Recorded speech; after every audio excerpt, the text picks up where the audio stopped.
Blockchain got recognized because of Bitcoin. It was a fundamental technology for Bitcoin. What an incredible thing Bitcoin is. It's still here working after I don't know how many years it's been, and it hasn't need to be changed, and it's not owned or controlled by any company. So we said blockchain now allows you to have no central control. Everything's diversified, and because everything has records that are duplicates of each other, it's totally trustable. There can't be any mistaken records in there. Blockchain with things like Ethereum lead to APIs. Ethereum can be used as a platform to develop other things in life, such as real estate sales. They keep constant ledgers, the whole ledger history of things, that matter. That would matter for real estate. It might even matter for sales. It might matter for minerals that are put into products.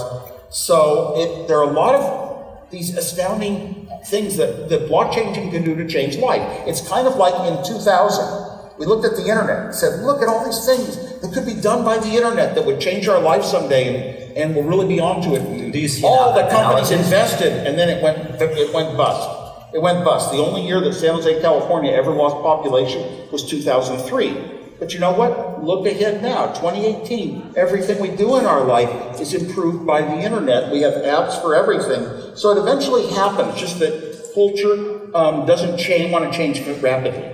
And I see blockchain as being in the same sort of place right now. Might be a bubble, but it's on the right track. Bitcoin, though, sets such incredible high standards. Bitcoin is there and nobody runs it and owns it, and yet it works so well. And we think, that will be the outcome of everything else. Bitcoin is limited to how many Bitcoin can ever be produced, unlike real currency, which governments can just create as much more of as they ever want to.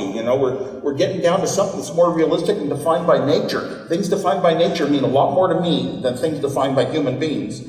So the trouble is, not every blockchain, all these blockchain examples that are being done and put out there, they kind of come up with, new blockchain implementations that don't have necessarily the advantages that Bitcoin had. You can't do it and have something that has a business model. And that's an interesting point because, currency that we all use, dollars, euros, they were mandated by central entities.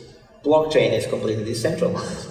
So if you look further ahead, 20 years, 30 years, 50 years, would you say that we would be, paying each other for whatever services would be rendered using a non-centralized but still recorded and accountable mechanism, as opposed to be dependent then of mechanisms that can be used for, centrally controlled? I love it when we come up with changes that might be so good to humanity, and I follow it. And I loved reading an article not too long ago about Jack Dorsey, one of the founders of Twitter and Square, the fintech company, and he was saying that, in 10 years, everything was going to be done by digital currency, Bitcoin mainly. Cointelegraph. Like, subscribe, and hodl.